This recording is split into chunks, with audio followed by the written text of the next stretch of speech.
En we willen dat het aan een park ligt.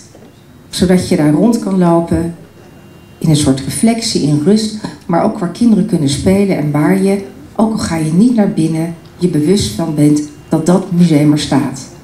En er is ook gezegd, zorg voor een nieuw museum. Een groot, iconisch gebouw. We zijn er, dit is ons verhaal. We worden niet weggestopt. We zijn heel zichtbaar. Ook dat is een van de richtlijnen.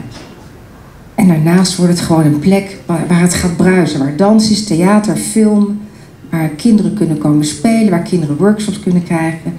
En het wordt ook een safe space. Waar gesprekken gevoerd kunnen worden. Zoals wij vanavond gaan doen. En waar je kan reflecteren. En waar je kan herdenken.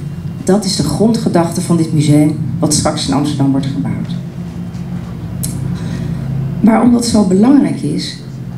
En waarom het ook in Nederland heel belangrijk is. Even los van wat er hier op de eilanden belangrijk is. Is dat er heel veel dingen gewoon niet bekend zijn.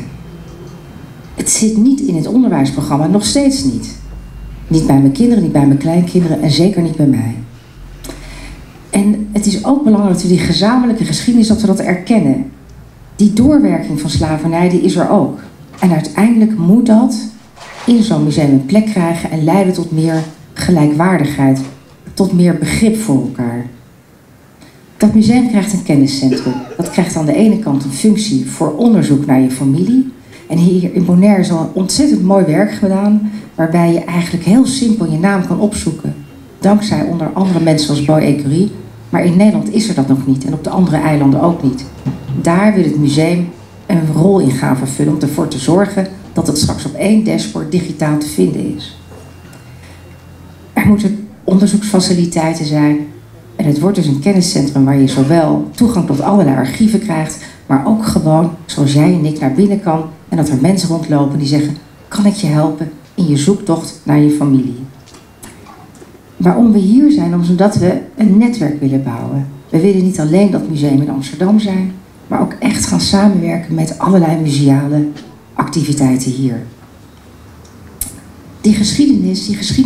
Die koloniale geschiedenis is een gedeelde geschiedenis van Nederland, van Groot Nederland, van het Koninkrijk, maar nog heel veel andere plekken.